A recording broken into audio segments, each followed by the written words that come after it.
पाळत नसतील तर जबाबदारी त्यांच्याकडून काढून घेतली जाईल। त्याचबरोबर बंदरांवर आणि ह्याच्यावर प्लास्टिकचा फेकण्याचा फार मोठ्या प्रमाणामध्ये समुद्रामध्ये विषय, तो पण एक विषय मीटिंगमध्ये आला। आता त्याच्यामुळे आपलं उत्पादन पण घटू शकतं, कारण का माशांसाठी प्लास्टिक आणि या गोष्टी चांगल्या नाहीत, विद्रुप्त होतं पण आपलं समुद्र पण खराब होतं। या सगळ्या गोष्टीवर आता बघा पहिला दिवस आहे शाळेचा, आता हळूहळू प्रिन्सिपल कसा आहे विद्यार्थ्यांना कळेल। सतत कस्टमने 3 बोटी पकडल्या एलईडीच्या। मुळात ह्या बोटी आहेत पालघर डहाणूच्या आणि त्या भाड्याने घेतलेत रत्नागिरीच्या। असं किती बोटी पालघरच्या आल्या आहेत का आपल्याकडे? बघा ह्याचा सगळ्याचा आढावा मी मागितलेला आहे, सगळ्याची यादीच मागितलेली आहे। मुळामध्ये मी तसं तुम्हाला बोलतो, मंत्र्याची इच्छाशक्ती असेल तर सगळ्या गोष्टी थांबतील इथे, अधिकाऱ्यांची इच्छाशक्ती असेल तर तुम्हाला एक पण एलईडी बोट इथे दिसणार नाही।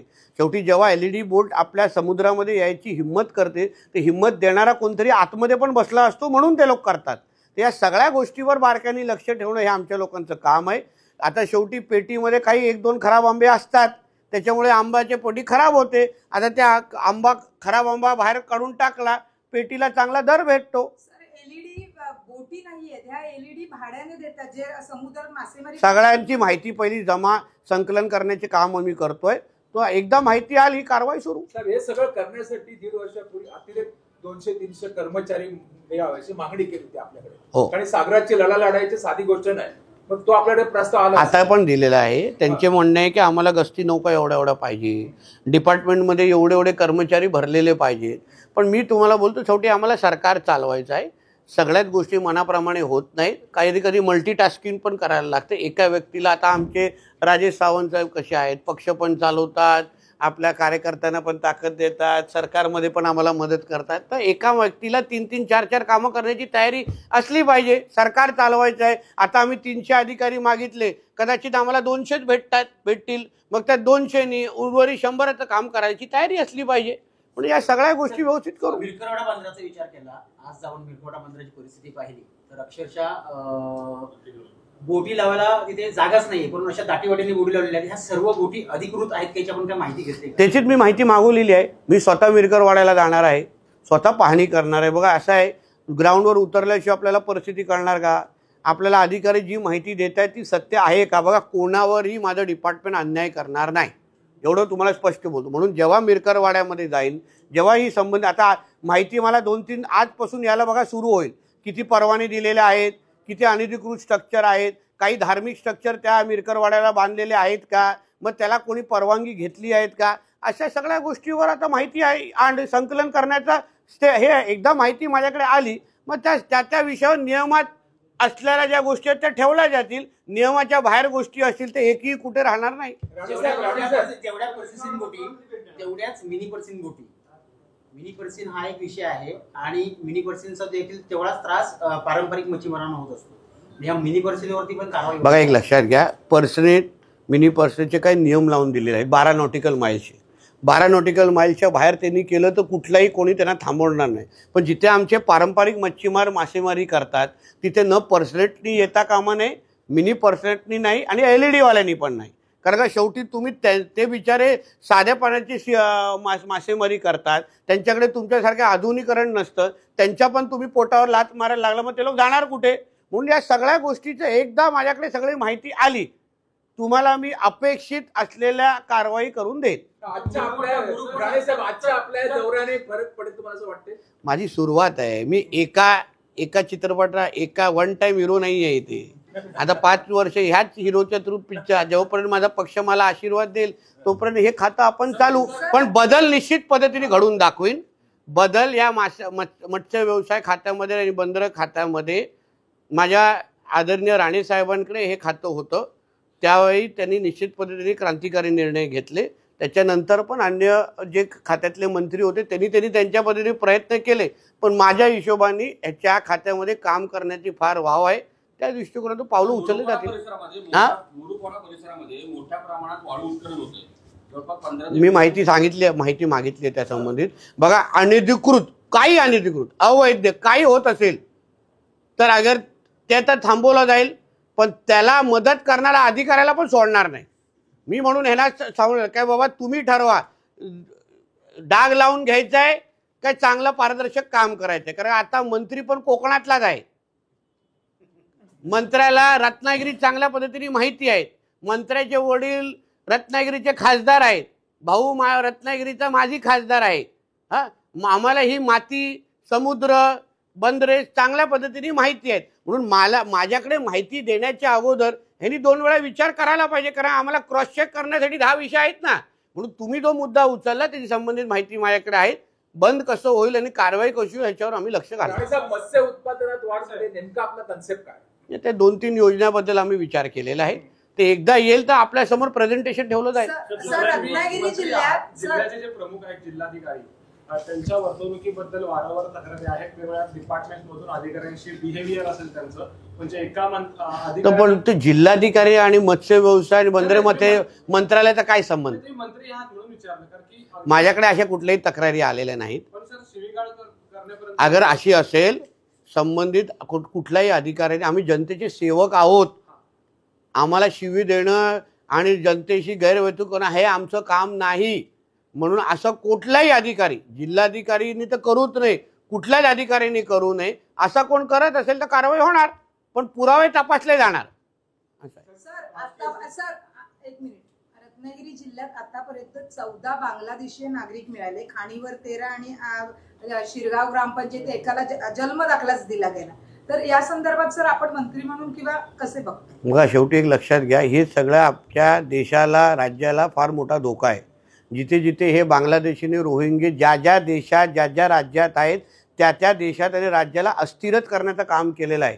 आणि आमचे आदरणीय मुख्यमंत्री या बांगलादेशीने रोहिंगे संदर्भात अतिशय स्पष्ट भूमिका केलेलं आहे की आम्ही ह्यांना राज्यात ठेवणार नाही. ही घाण आम्हाला नको.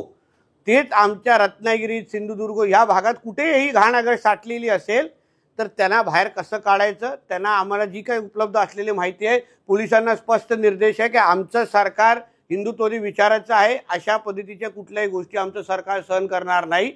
आणि त्यांना इथून बाहेर कसं हकलवायचं त्यासाठी स्पष्ट आमची भूमिका, त्याप्रमाणे ऍक्शन घेतली जाईल. सर, त्याला स्थानिक राजकीय लोकच हे देतात, मदत करतात. मग ते पण त्यांना पण बांगलादेश पाठवून देऊ. एवढंच अगर बांगलादेशी रोहिंग्यावर प्रेम आहे ना, जाऊन राहा ना बांगलादेशमध्ये. आमच्या भारतामध्ये बांगलादेशीने रोहिंग्यांना काही जागा नाही. तुम्हाला एवढं पाकिस्तानवर प्रेम आहे, बांगलादेशवर प्रेम आहे ना, जाऊन त्यांच्या बरोबर एकच फ्लाईट तिकीट काढून देऊ, मांडीवर बसून निघून जा. नको घाण आम्हाला इकडे. लोकांनी बोटी घेतली, माहिती येईल. मी आता जेवढे लोकांचे ट्रॉलर आहेत, जेवढ्या लोकांच्या बोटीची माहिती मागितलेली आहे.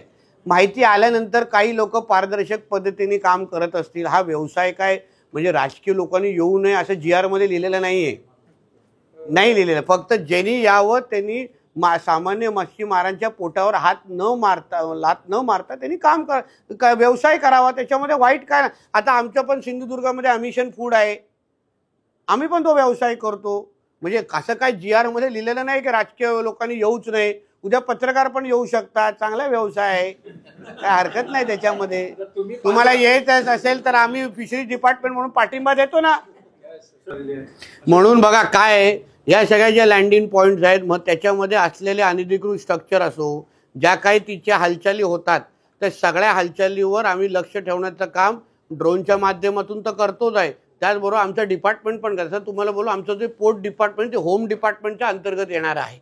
म्हणून ह्या सगळ्या ॲक्टिव्हिटीजवर नितेश राणेला जेव्हा ह्या खात्याचं मंत्री केलं गेलं तर त्याच्या मागची काही कारणं आहेत, ज्याचे कारणं तुम्हाला येणाऱ्या काळामध्ये अजून ठळक पद्धतीने दिसतील. जो मुसलमान आमच्या देशाला आपला देश मानत नाही, जो आमच्या तिरंग्याला आपला तिरंगा मानत नाही, जो आमच्या खांद्याला खांदा लावून आमचे सणासुदी एकत्र साजरा करत नाही, जो आमच्या गौमात्याला आपली माता मानत नाही, त्या अशा जिहादी मानसिकतेच्या मुसलमानांचा आमच्या देशामध्ये जागा नाही. आपण सर्वसकट मुसलमानच्या विरोधात नाही आपलं, मला म्हणायचं आहे. हो, जे आमच्या देशाला आपला तिरंगा आपला देश मानतात, जे आमच्या बरोबर भारत माता की जय म्हणतात, जे आमच्या गौमात्याला वाकड्या नजरेने पाहत नाही, जे आमच्या माता भगिनींना लव जिहादच्या नावाने टार्गेट करत नाही, जे सगळीकडे जाऊन हिरवी चादरं टाकत नाहीत, ते आमचे मुसलमान. आणि अन्य जे असे काही करत असतील त्यांना, या जिहादी मानसिकतेच्या मुसलमानांना आम्ही इथे ठेवणार नाही अशी आमची सरळ स्पष्ट भूमिका आहे. कारण का ते देशविरोधी ताकद आहे, देशविरोधी ताकद आहे. आमचं म्हणणं आहे की आम्हाला जसं त्यांना ईद आणि मोहरमची मिरवणूक काढण्याचा त्यांचा अधिकार आहे. तसंच आम्हालाही गणेश चतुर्थी काढण्याचा अधिकार आहे, मिरवणूक काढण्याचा अधिकार आहे. आम्हाला पण हनुमान जयंतीचा मिरवणूक काढण्याचा अधिकार आहे. ते जसं काही प्राण्यांना त्यांना बघण्याचं पण परवानगी नाही, मग आमच्या गौमात्याकडे कशाला वाकड्या नजरेने पाहिलं जातं. म्हणून आमचं म्हणणं आहे की जे आमच्या खांद्याला खांदे लावून काम करणारे जे मुसलमान समाज आहे ते आमच्यावर हक्काने राहतात ना, आणि ते पण ह्या लोकांच्या विरोधात आहेत. जेव्हा गणेश चतुर्थीच्या मिरवणुकीवर भिवंडीमध्ये पथराव झाला तेव्हा असंख्य मुसलमान समाजाच्या पण लोकांना ते आवडलं नाही, पण ज्यांनी समर्थन केलं, जे गप्प बसले, त्यांना आमच्या देशामध्ये जागा नाही. पण भविष्यात आपण कधी मुस्लिम समाजाच्या भावना समजून घेणार का? जे आमच्या देशाला आपला देश म्हणतात त्यांची भावना समजण्याची गरजच नाही. आमच्या खांद्याला खांदा लावून ते काम करणारच आहेत ना.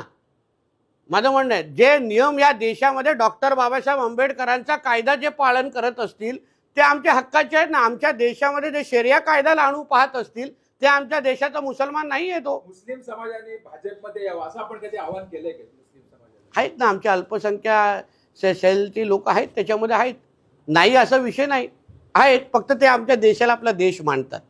आमच्या सगळ्या 100% आमच्या योजनांची फायदा घ्यायचा, लाडली बहीण योजना घ्यायच्या, शेतकरी सन्मान घ्यायचा, आमचे सगळे योजना. पण मतदान करत असताना मोदींना मतदान करायचं नाही, हे चालणार नाही. असं बरोबर आहे. आज मला बरेच दिवसांनी face to face विचारायचं. राजेश म्हणजे हे मतदान करत नाहीत आपल्याला आणि सगळ्या 100% योजना चालू आहेत. तीर बरोबर लगा निशाने पे क्या.